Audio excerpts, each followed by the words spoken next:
Hello everyone, good morning. কেমন আছো তোমরা সবাই? আশা করি সবাই ভালো আছো। শিউলি লাইফস্টাইল ব্লগের আর একটা নতুন ভিডিওতে তোমাদের সবাইকে জানাই অনেক স্বাগত। এখনও সকাল বেজে গেছে 8:30, আর এখন তোমাদের সাথে নিয়ে ভিডিওটা শুরু করছি। আশা করি আজকের ভিডিওটা তোমাদের অনেক বেশি ভালো লাগবে। এটা হচ্ছে রোববারের ভিডিও, তাই তোমাদের সঙ্গে শেয়ার করা হয়নি, তাই ভাবলাম এই ছুটির দিনের ভিডিওটাই তোমাদের সঙ্গে শেয়ার করি। যেহেতু ছুটির দিন, তাই জন্য দেরি করে ঘুম থেকে উঠেছি। আর সত্যি কথা বলতে আমার শরীরটাও একটু খারাপ, যার জন্য ওই জন্য আরও একটু দেরি করে উঠেছি। কেন আমার শরীরটা খারাপ সেটা তোমাদের এই ভিডিওর মধ্যেই জানাবো। আশা করি তোমাদের অনেক ভালো লাগবে, প্রথম থেকে শেষ পর্যন্ত দেখতে থাকো। আর প্লিজ বন্ধুরা, ভিডিওটা লাইক দিয়ে ভিডিওটা দেখা শুরু করো। আর দেখো, উঠে কিন্তু ফ্রেশ হয়ে এই যে সমস্ত কিন্তু বিছনাটা গুছিয়ে নিয়েছে, তার সঙ্গে কিন্তু ঘর ঝাড় দেওয়া বাসি কাজ হয়ে গেছে। আর দেখতে পারলে বিছনার মধ্যে টেবিলটা পেতে আসলাম, কারণ মাম্মাম পড়তে বসবে। তো মাম্মামও উঠে গেছে, হাজব্যান্ড, আমরা তিনজনে আজকে একসঙ্গে ঘুম থেকে উঠেছি। তো হাজব্যান্ড আর আমার মাম্মাম চলে গেছে ছাদে। তো আজকে কিন্তু সমস্ত কম্বল, মানে নিচের উপরে যত কম্বল আছে সমস্ত কম্বলগুলো ছাদে মেলতে নিয়ে গেছে। আসলে সব সময় তো করা হয় না, মানে রোদ্দুরে দেওয়া হয় না, 2-3 দিন পর দেওয়া হয়। তাই ভাবলাম আজকে যেহেতু ছুটির দিন, আজকে কিন্তু সমস্ত কম্বলগুলো রোদ্দুরে দেওয়া হোক। তাই কিছু বাসন ছিল, সকালবেলা চাটা খাওয়া হয়েছে, সেই বাসনগুলো আমি ধুয়ে নিলাম। ধুয়ে দেখো এখানে কিন্তু জল ঝরাতে দিয়ে দিলাম, কারণ না জল ঝরে গেলে আবার বাস্কেটে রেখে দেবো। আর এই যে কালকে রাতে যে বাসনগুলো জমা ছিল, সেই বাসনগুলো এখন আমি গুছিয়ে নিচ্ছি। তাহলে চলো বাসনগুলো গুছিয়ে নিতে নিতে তোমাদের সঙ্গে শেয়ার করি। তো জানো তো বন্ধুরা, কাল রাতে, মানে রোববারের আগের দিনের কথা বলছি, রাতে আমি মাছ খেতে খেতে গলায় মাছের কাঁটা বিঁধে গেছিলো। আর বিঁধে গেলে এত পরিমাণে কষ্ট হয়েছে, কাতলা মাছের কাঁটা তো কিছুতেই যাচ্ছিল না। সারা রাত জেগেছিলাম, বলতে পারো 2-3টে পর্যন্ত পুরো জাগা, আমি ঘুমাইনি। আর কন্টিনিউ কিন্তু একভাবে বমি হয়ে গেছে, কিছুতেই বেরাচ্ছে না, আর খুব কষ্ট পাচ্ছিলাম। আর তোমরা তো জানো, যাদের মানে গলায় একবার কাঁটা বেঁধে যায়, যে কি অবস্থা, কি পরিস্থিতির মধ্যে দিয়ে যেতে হয়, সেটা শুধুমাত্র সেই জানে। তো আমি এই দিনটা কোনোদিনও ভুলবো না। আমি মানে রীতিমতো কান্না করেছি, কিছুতেই যায়নি বন্ধুরা। যে পরের দিন তোমাদের সঙ্গে যে ভিডিওটা শেয়ার করছি, মানে দেখো আমার গলায় কিন্তু এখনও কাঁটা বিঁধে আছে। তারপরেও কিন্তু আমি উঠে সমস্ত কাজ আমি কিভাবে কমপ্লিট করি এই অসুস্থ শরীরে, সেটাই তোমরা দেখতে পাবে। আর আমি যে এত দেখো কাজ করছি, কিন্তু আমার গলায় প্রচণ্ড কাঁটা বিঁধে আছে। আর রাতে ঘুম হয়নি, তাই জন্য দেরি করে উঠেছি। আর আমার কিছু ভালো লাগছে না, কালকে রাত থেকে কিচ্ছু খাইনি, আমার প্রচণ্ড মানে শরীরটা খারাপ, এখনও গলায় বাজছে, মানে ফুটে যাচ্ছে। তো অনেক চেষ্টা করছি, যে যা বলছে তাই করছি, কিছুই যাচ্ছে না। তো জানি না যাবে কি না, ওই জন্য আর আমি খেতে পাচ্ছি না। সারা রাত ধরে প্রচণ্ড বমি হয়েছে, শরীরটাও ক্লান্ত। তাই কিছু করার নেই, হাউস ওয়াইফ করতেই হবে। আমি না করলে সংসারে কে করবে, ওদের মুখে কে খাবার জোটাবে। তাই আবার আজকে যদি ছুটির দিন হয়, তাহলে বুঝতেই পারছো বাড়িতে থাকবে। আর সকালবেলা কিন্তু টিফিন করিনি বন্ধুরা। সকালবেলা এদিকে মাম্মামকে খাইয়ে ও হোমওয়ার্ক করছে, ও আবার পড়তে চলে যাবে। তাই জন্য ভাবলাম যে সেই ফাঁকে আমি ঘরটাও ঝাড় দিয়ে নিই।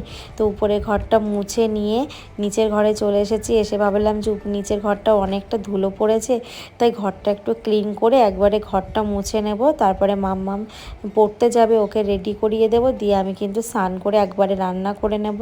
তো হাজব্যান্ড চলে গেছে বাজারে। আর সত্যি কথা বলে আজকে আমি কিন্তু একদম সকালবেলা বন্ধুরা টিফিন করিনি, কারণ খেতেই পাচ্ছি না, ওই জন্য টিফিন করিনি। কিন্তু ডিম সিদ্ধ করেছি, তিনজনের জন্য 3টে।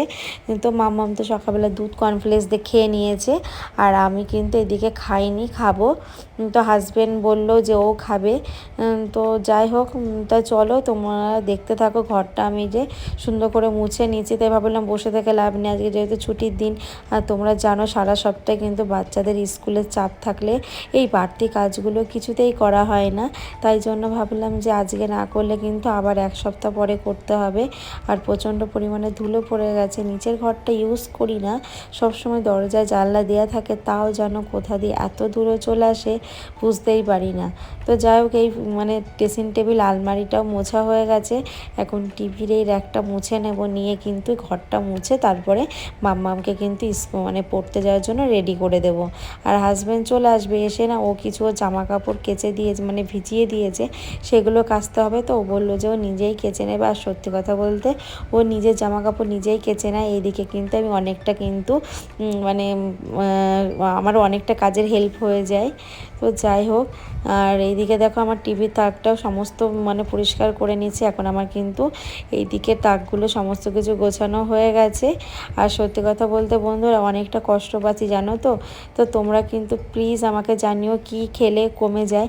আমি গরম জল, লেবু, পাতি লেবু, তারপরে শুকনো ভাত, আর জানো বন্ধুরা কালকে সারা রাত ধরে শুধু মুড়ি খেয়েছি, কিন্তু কিছুই কিছু হচ্ছে না। এমনভাবে কাটাটা হয়তো বেঁধে আছে, সেটা কিন্তু যাচ্ছেই না, আর নরমও হচ্ছে না। তার কারণ হচ্ছে কাতলা মাছের কাঁটা জানোই তো, মানে এই একটা পরিস্থিতি, কিছু করার নেই। তবুও দেখো সকাল থেকে ঘুম থেকে উঠে কিন্তু একদম বসে নেই বন্ধুরা, উপরের কাজগুলো কমপ্লিট করে নিচের ঘরে চলে এসেছি। আর সত্যি কথা বলতে নিচতলার উপরতলা কাজ কিন্তু মেনটেন করা অনেকটা একটা চাপের ব্যাপার। আর এদিকে দেখো আমার শ্বশুরমশাইয়ের এই ফটো ফ্রেমটা সুন্দর করে মুছে নেব। তো উনিও এই করোনার সময় মারা গেছিলেন। আজ দেখতে দেখতে কত বছর হয়ে গেছে, তা দেখো, দেখে তোমরা কিন্তু বুঝতেই পারবে না ওনার বয়স হয়ে গেছে। ওনার কিন্তু এখনও, ওনার যখন মারা গেছিলেন তখন ওনার 4 বছর এয়ারপোর্টে জবটা ছিল। তো তারপরে তার মধ্যে কিন্তু উনি মারা গেছেন। ওনার বয়স দেখে কেউ বলবে না যে ওনার বয়স হয়ে গেছে, ওনাকে একদম ইয়াং লাগতো। যাই হোক বন্ধুরা, তোমাদের সাথে অনেক কিছু কথা বলে নিলাম। আর আমার কথাগুলো একটু ভুল ত্রুটি হলে ক্ষমা করে দিও, কারণ গলায় প্রচণ্ড ব্যথা, আমার কথা বলতে কষ্ট হচ্ছে। যাই হোক, তারপরে কিন্তু ঘরটা সমস্ত কিছু ক্লিন করে নিলাম। ভাবলাম যে পুরো ঘরটা ভালো করে শোকেসগুলো মুছবো, কিন্তু মাম্মামের পড়তে যাবে, দেরি হয়ে যাবে, ওকেও রেডি করতে হবে। এই জন্য কিন্তু আমি শুধু যেটুকু সময় পেয়েছি হাতের সামনে সেটুকুই করে নিয়েছি।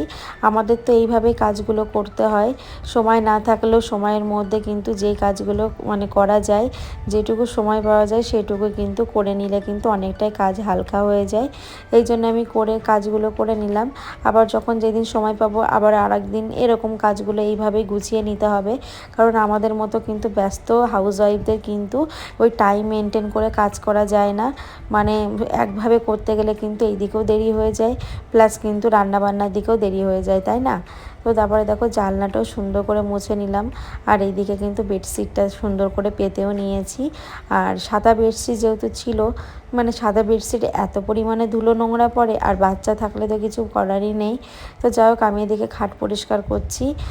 খাটটা আমার দেখো পরিষ্কার হয়ে গেল, আর আমি দেখো কি বোকামি করলাম, বেডশিটটা চেঞ্জ করার পরেই কিন্তু উপরে খাটে গিয়ে আমি পরিষ্কার করছি। ভাবতে পারছো, মানে মাথায় কাজ করছে না। তো যাই হোক বন্ধুরা, মাম্মাম কিন্তু চলে গেছে, ওকে রেডি করে দিয়েছে, ওর পাপা দিতে গেছে। আর আমি এদিকে কিন্তু হাত মুখ ধুয়ে একটু ডিম সিদ্ধ খেয়ে নিচ্ছি। আর সকাল থেকে কিছুই খাইনি, দেখি অনেক কষ্ট করে কিন্তু আস্তে আস্তে ডিমটা খাচ্ছি, খেতে পাচ্ছি না, খুব কষ্ট হচ্ছে। তো যাই হোক, তারপরে কিন্তু স্নানটা করে নেবো জানো তো।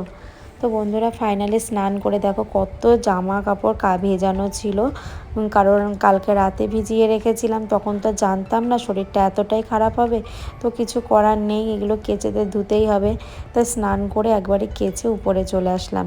আর যেহেতু মাম্মামের সমস্ত সোয়েটারগুলো কেচে দিয়েছি, তার কারণ আমাদের এইদিকে কিন্তু প্রচণ্ড গরম পড়ে গেছে কলকাতায়, তাই জন্য কিন্তু এইগুলো কেচে এই যে শুকাতে দিয়ে তারপরে তুলে দেবো।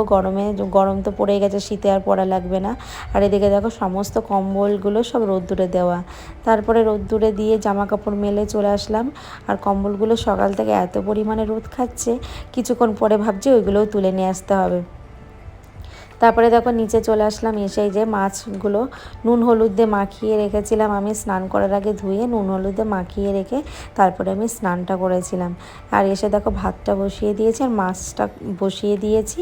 আর হাজব্যান্ড আমাকে কেটে দিচ্ছে, জানে যে আমার শরীরটা খারাপ। আর তোমরা তো জানোই বাড়িতে থাকলে অনেকটা হেল্প করে। তাই ভাবলাম ভোলা মাছের আজকে সর্ষে বাটা করব, বেশি কিছু করব না। আর মাছের মাথা দিয়ে বাঁধাকপি করব, এটাই করব, আর কিচ্ছু করব না। আর ওইদিকে কিন্তু আমার ভাতটাও হয়ে গেছে। আর জানো তো বন্ধুরা, এই যে শীতের জামা কাপড়গুলো কেচে এই যে আবার তোলা, এটাও একটা কতটা একটা কষ্টের বলো তো। সমস্ত জামা কাপড়গুলো তুলতে হবে, কারণ মাম্মামেরগুলো আজকে করলাম, একদিন আমার হাজব্যান্ডেরগুলো করবো, একদিন আমারগুলো করবো, এইভাবে করলে হয়ে যাবে। আর একদিন কম্বলগুলো তুললেই হয়ে যাবে, কারণ এতটা পরিমাণে গরম পড়ে গেছে, রাতে ফ্যান ছাড়া তো ঘুমানোই যাচ্ছে না। ওই জন্য কিন্তু তুলে ফেলতে হবে, শুধু শুধু বাইরে রেখে না অনেকটা জায়গা নষ্ট। তারপরে দেখো এদিকে আমার কিন্তু সর্ষে দিয়ে ভোলা মাছের ঝালটা হয়ে গেছে, আর এখন আমি বাঁধাকপিটাও করে নেব। আর বন্ধুরা, তোমরা প্রত্যেকে খুব সুন্দর সুন্দর কমেন্ট করছো, আমি প্রত্যেকের কমেন্টগুলো পড়ি। তো তোমরা এইভাবে আমার পাশে থেকো, আমাকে সাপোর্ট করো। আর প্লিজ বন্ধুরা, প্রথম থেকে শেষ পর্যন্ত দেখো, তোমরা আমার সাথে থেকো আর আমিও তোমাদের সাথে আছি। এইভাবেই কিন্তু এক এক করে কিন্তু আমরা সামনের দিকে এগিয়ে নিয়ে সবাই সবার পাশে থাকলে আমরা এগিয়ে যেতে পারবো, তাই না? তো যাই হোক, এদিকে কিন্তু আমার বাঁধাকপিটাও কমপ্লিট হয়ে গেল। আর এদিকে দেখো একটু চালের গুঁড়ো দিয়ে দিলাম। আর এদিকে কিন্তু এই যে বাঁধাকপিটা হয়ে গেছে, নামিয়ে নেব। আর মাম্মামও কিন্তু পড়ে চলে এসেছে, ওকেও স্নানটা করিয়ে খেতে দিয়ে দেবো। তো বন্ধুরা, তাহলে তোমরাও খাওয়া দাওয়া করে নাও, আমরাও খাওয়া দাওয়া করে নিই। মাম্মামকে যে খাবার বেড়ে দিচ্ছ, স্নান কমপ্লিট। তাহলে চলো, ভিডিওটা এখানেই শেষ করছি, আবার দেখা হচ্ছে নেক্সট কোনো ব্লগে। ততক্ষণ তোমরা সবাই ভালো থাকো, সুস্থ থাকো, আর ভালো লাগলে অবশ্যই লাইক কমেন্ট করো।